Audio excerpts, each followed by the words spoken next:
Matthew graduated from a top national university and brags about his career at a major company, constantly hurling insults at me. It seems he feels he did me a favor by marrying me because we had a child on the way. Around the time I was 9 months pregnant, we were invited as a couple to Matthew's cousin's wedding. We stood up to greet Matthew's uncle and his wife as they came to our table, and together with the parents-in-law, we offered our congratulations. After the uncle and his wife moved to the next table, I sat down only to have Matthew suddenly splash beer on me. I was so shocked I couldn't even speak, and Matthew yelled at me. "Isn't it common sense for the wife to remain standing?" "Matthew, really? Don't you even know that much? Guess it's because you're uneducated." Mother-in-law Sarah quickly pulled out a lace handkerchief and wiped my face. As I absent-mindedly watched the drops falling from my bangs, I felt a pierce of anger rising. I couldn't stand it anymore. I didn't care that he was the father of my child.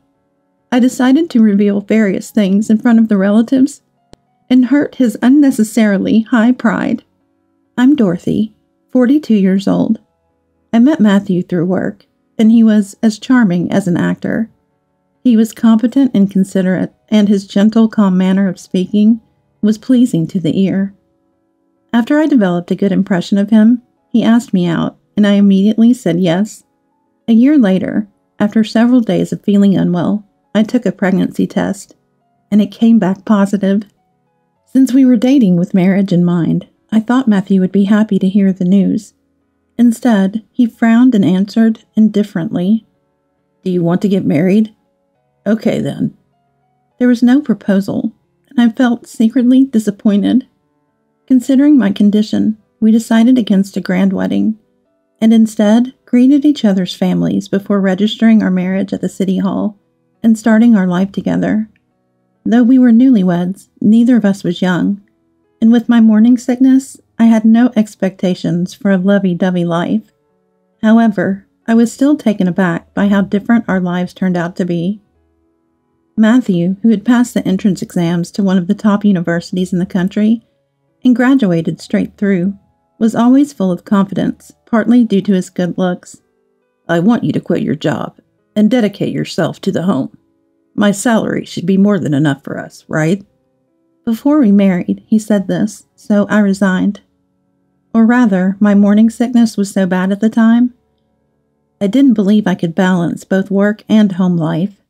After marriage, his demeaning behavior towards me became more apparent. One day, after using all my energy to make breakfast and hang laundry due to severe nausea, I spent the whole day lying on the sofa. When Matthew came home from work and saw the dust on the floor, he lashed out at me. "You've been lounging around the house all day, and you haven't even cleaned?" "I'm sorry, I've been too sick to get up. Could you please buy something from the supermarket next door for dinner?" "Don't be ridiculous. You want me to eat pre-made food? What if I get sick? I'll give you 30 minutes to make dinner." Terrified by Matthew's anger, with veins bulging on his forehead, I had no choice but to comply, moving back and forth between the toilet and kitchen to prepare the meal. He complained about the food I made. "Mom's cooking is much better. Can't even prepare a decent meal, and you wonder why you missed your chance to get married." Unable to even hold a knife properly, he said such awful things, even though he himself was marrying for the first time at his age. It was always like this, being complained about. On another day, when I could hardly eat anything due to morning sickness, he said, "I go to work even with a hangover, but you get to lie down at home? Must be nice." Since I never talked back, Matthew's behavior grew increasingly arrogant. His arrogance knew no bounds. Of course, I was grateful for Matthew working hard every night, sometimes even going on business trips. But I was thoroughly fed up with being mocked at every opportunity. Once, I managed to budget our limited finances and got my health back to manage the household chores properly. He started mocking my educational background. Matthew loves watching quiz shows on TV, mocking the participants gleefully whenever they make a mistake. Since the airing time overlaps with when I use the kitchen, I often end up being quizzed, and it makes me feel down. He especially enjoys it when students from his alma mater compete against students from other universities. Hey, did you get that last question? No. That's why people who haven't been to college are no good. You should start over from elementary school. He looks proud when his answers are correct. Anyone who gets such an easy question wrong has a brain less than that of a monkey. It's true that Matthew is smart, but the pleasure he takes in looking down on me spoils his brilliance with his nasty character. I'd be in trouble if our kids turn out to be as dumb as you. He said that with a mocking smile, and I had no desire to respond. Moreover, Matthew is quite stingy. He gets mad if I buy a snack for around $1, yet he goes to bars claiming it's for work or indulges in expensive wine when he's tired from work. I reluctantly dipped into my savings from before I was married to buy cake or meet with friends and my sister at a cafe while Matthew was at work. You've got yourself a weird man. I vent while having lunch with my sister Melissa. Melissa looked at me with sympathetic eyes. She's constantly traveling for work, so she hasn't yet met Matthew. Unlike me, she's outspoken. He was considerate and had a wonderful smile when we were dating. As soon as you got married, his true colors showed. Hearing this makes me lose the desire to get married. Melissa shook her head, and then, as if she remembered something, said, By the way, I told you there was a reunion back home the other day, right? Yeah, at a local hotel. After the reunion, we were drinking with the usual crowd when a guy came up to us. Oh? Melissa and her friends are glamorous beauties. This guy was handsome but arrogant. Holding a mocha, he said, If you were my woman, you could live in luxury. I'd buy you a condo or anything. Wow, must be rich. He had a wedding ring on his left hand, yet said that. So I asked him if he was married. Guess what he said? What did he say? My brow furrowed. My wife is living off me. I can cheat, spend a fortune on women, and she can't say a word, he said. Ridiculous, right? We laughed it off with my friends, turned him down, and left the place. Which era does he think he's living in? Really, though? I thought to myself that it sounded exactly like something Matthew would say. But I didn't want to worry Melissa, so I kept it to myself. Lately, being with Matthew feels suffocating. Wanting to assert his superiority over me, in more than just academics, he started to mock me like this, laughing. You know I married you because we had a baby on the way. You should be thrown away. I'm being kind by providing for you. You should worship me more. You're not grateful enough. Ah, am I like a cat or a dog that's been taken in? Yeah, those animals are probably treated much better. Thinking this makes me feel miserably pitiful. Was all the kindness during our dating days a lie? But maybe Matthew will change once the baby is born. Holding on to that faint hope, I couldn't bring myself to consider divorce. As the 9-month mark approached, we were invited to Matthew's cousin's wedding as a couple. My condition had stabilized, and since it was at a nearby hotel, we decided to attend. I was looking forward to the splendid occasion and went with excitement. When the ceremony began, I was completely captivated by the bride's radiant beauty standing next to the groom. How beautiful! I wished to wear a dress like that someday. Then Matthew laughed mockingly next to me. Better not. It'll just make your ugly face stand out more. He whispered at a volume low enough that the parents-in-law at our table couldn't hear. There's no need to say it like that. Maybe if you lose a lot of weight and get plastic surgery and look 20 years younger, then I might let you wear one. While listening to the wedding march, I bit my lip and looked down. Why do I have to be spoken to this way? Unaware of my sinking mood, the ceremony proceeded smoothly. After the toast, it was time for the bride and groom to change outfits. The atmosphere in the venue remained pleasant as tables started engaging in small talk. Soon after, Matthew's uncle and his wife came to our table to greet us. We stood up to welcome them, returning their congratulations. After the uncle and his wife moved to the next table, I followed my parents-in-law and sat down. The moment I sat down, something cold splashed on my face. I had been doused with beer. I was so shocked I couldn't speak, and Matthew yelled at me. A wife is supposed to stand. Isn't that common sense? Matthew, really? You're supposed to stand until you've visited all the tables. Don't you even know that much? This is why the uneducated. What are you talking about? Sit down, Dorothy. I'm sorry. He seems to be mistaken. Father-in-law Daniel spoke up, and mother-in-law hurriedly took out a lace handkerchief and wiped my face. As I absent-mindedly watched the drops falling from my bangs, I felt a fierce anger boiling up inside me. I couldn't stand it anymore. It didn't matter that he was the father of my child. I was ready to reveal various things in front of the relatives and hurt his unnecessarily high pride. Someone had been silently watching Matthew yell at me. She had been sitting at the bride's friend's table and came running over the moment Matthew sat down. Yes? I knew it. You're the guy who approached us at the hotel bar the other day. Melissa, what's going on? Oh, it's true. The man who hit on us despite wearing a wedding ring? Matthew turned pale at Melissa's accusation. Loud enough for other tables to hear, Melissa's friend Linda exposed him. Let me say, what was it? Become my woman and you can live in luxury? I'll buy you a condo or anything? My wife lives off me, I can cheat, spend a fortune on women, and she can't say a word? That's what he said. Your wife is pitiful. Wait, Dorothy. Melissa's sister is that man's wife? Why is Melissa here? Oh, a friend of the bride. Melissa, who had brought her friends from the same table, feigned exaggerated surprise at seeing me.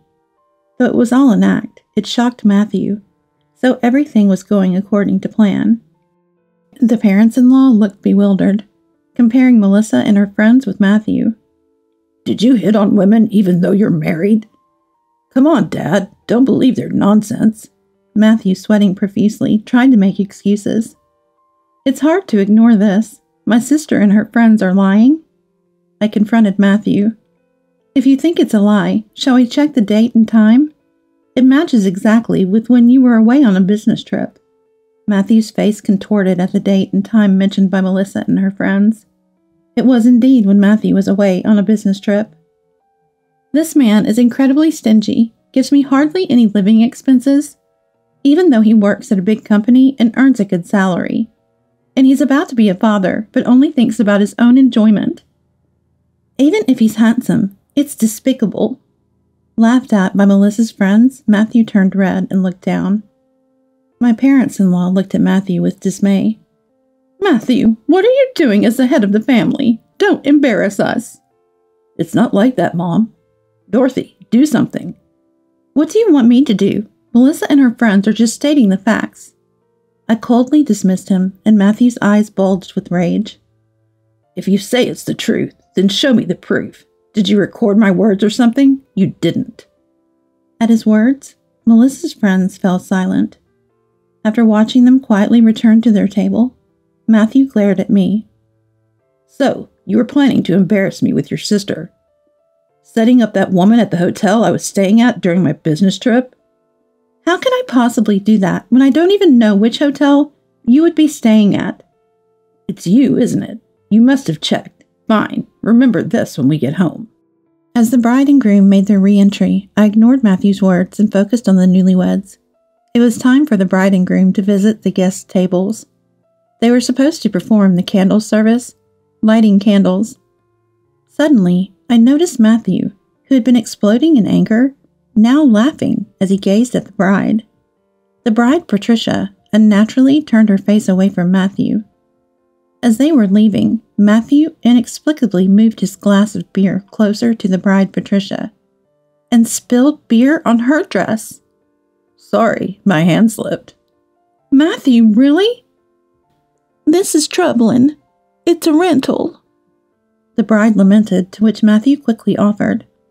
I'm so sorry. It's best to wash it immediately, right? How about I accompany you to the bathroom so John can continue visiting the tables alone? No. It's weird to split up during the wedding. I'll go with her. Don't be shy. It would be bad if it doesn't end with the scheduled time. But John, the groom, hesitated next to the bride, who looked troubled. That's when I offered some advice. Was it John? You shouldn't leave them alone. Matthew was hitting on Patricia just now. I saw it. John's eyes widened. Wait, are you serious? Dorothy, stop spreading nonsense. Stop saying weird things. Matthew cried out in a panic. What's going on here? Are you trying to ruin the happy atmosphere? I don't enjoy this either, but Matthew, you're the one who caused it. I looked up at the bride and said firmly, Patricia is better to speak up early. Don't just endure it. Encouraged by my words, the bride looked determinedly at John and began. John, Dorothy's right. When I went to the bathroom earlier, Matthew hit on me. The bride continued as John was taken aback. John and Matthew, you've been friends since childhood, right? I kept quiet because I thought revealing this might ruin your relationship. But why should I have to endure this? The bride glared at Matthew and said in a stern tone, I remember every word he said. I'll tell everything. Stop. Ignoring Matthew's interruption, the bride spoke out loud for everyone to hear. He said things like, I'm smarter than John, work at a better company. Being my wife would be more beneficial for you. Just contact me after your honeymoon. Between what he said to Dorothy's sister and her friends, he really has no morals. Matthew covered his mouth with his hand, panicking as he looked back and forth between the angry faces of the bride and groom. John, you wouldn't believe such a woman, right? We're best friends, aren't we? Forgot all those times we played together as kids? John coldly retorted to Matthew's rapid speech. Of course I trust her. I knew about Matthew's bad habits with women, but hitting on the bride? That's messed up. Even if I'm just average, I'm a better person than you. The venue started buzzing as John's painful voice echoed. Relatives who understood the situation began to criticize. Matthew's handsome and was expected to succeed in our family, but he's always been arrogant. Over 40 and still behaving like that. No matter how smart, he's the worst, a disgrace to the family. Matthew turned red up to his neck. What an awful cousin, John. Maybe you should cut ties with him. John is way cooler than that old man. Shut up. Matthew stood up, yelling loudly enough to fill the venue. It was just a joke with the bride. You took it seriously. I was testing her to see if she'd easily flirt with other men. Good thing she's not a man-eater. You should thank me. Oh, yeah, sure. John laughed at Matthew's outburst. I'm here, giving you the honor of my presence. Forget it. This wedding's a waste of time. Dad, Mom, Dorothy, we're leaving. You're free to leave if you wish, I told him, and Matthew looked surprised. I looked straight at Matthew and declared firmly, I won't return to that room. I will not live with you anymore. I really wanted to hand him divorce papers right then, but doing so at a wedding would be inappropriate, so I planned to send them later. I don't want to see your face anymore. Leave quickly. Staying any longer would trouble everyone else. After saying this clearly, Matthew erupted in anger. Unable to bear being defied by his usually submissive wife, You, taking a father away from his child? No mother as low as you could raise a child properly. Leave if you want, but the child stays with me. I won't hand over this child to you. Then I'll hire a lawyer and fight. A capable man like me will surely win. How is a father like you in any way advantageous? You're still as delusional as ever. Shaking my head in disbelief, Melissa, who had been silent until now, stepped forward and handed Matthew a business card. I work in this field in case you're interested. I can introduce you to someone. Matthew's eyes widened as he looked at the business card Melissa handed him. Head of the office? From that major firm? You knew that. As expected, quite knowledgeable. Melissa smiled. I didn't know your sister was a lawyer. Why didn't you tell me? I smiled thinly. Oh, did you want to know? I thought it might hurt your unnecessarily high pride. Then Melissa chimed in. Just to correct what Matthew might be misunderstanding, Dorothy didn't go to college because she prioritized recovering from an illness over continuing her studies abroad. She had been accepted to a university in England. Such a waste. Well, I never mentioned it because it's not something to boast about. My eldest brother and older brother went to universities in England, and Melissa graduated from H University. Quite international, right? Matthew looked at me as if I were an alien. That's impossible. Dorothy can't answer a single question on quiz shows. Because if I did, it would hurt your pride. Belittling me daily because you think you're smarter is what you live for. I looked at Matthew with pity. I know all those answers. Maybe next time, I'll give you the answers before they're revealed on the show. Matthew, gaping like a fish, received my final blow. I just hope our child doesn't end up as foolish as you. Exposed to the icy stares of me, Melissa, the bride and groom, and both families, Matthew must have felt unbearable. He twisted his face in frustration and fled, followed by the parents-in-law, to the laughter of the guests. After Matthew and the parents-in-law left, the wedding was canceled. The bride and groom decided to hold a reception later just for friends, apologizing for ruining the special day. But John forgave them easily. I'm partly to blame for inviting Matthew. Don't worry about the money. We'll make sure he pays. As I declared, I moved back to my parents' home after the wedding. I had considered staying in a hotel until finding a new place, but my family insisted on hosting me. After arranging for movers and sending Matthew the compensation claim and divorce papers, I received a call the next day. Why should I pay compensation? I was just disciplining my wife. You're going to raise a child on your own, right? I won't pay child support. I took the phone away from my ear and calmly responded, Oh, is that so? Then we can settle this in court, which will cost you more. You can have that condominium. Just give me half its value. Compensation and appraisal value, all in one payment. Ignore this and I'll sue. Good luck. Please, Dorothy, spare me the compensation. I have to pay John too, and together it'll drain my savings.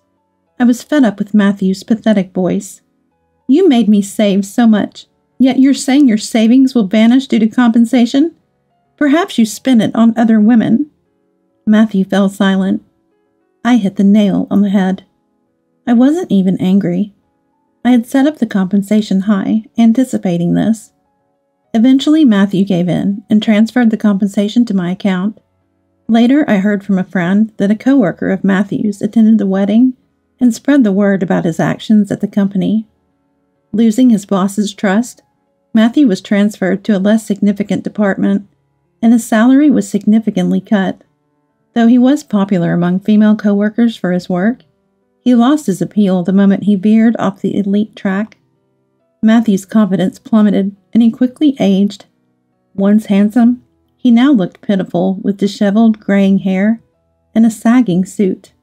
Whenever he approached female coworkers, they screamed and ran away. I safely gave birth to a healthy boy, and with Melissa's help, raised him without returning to my hometown.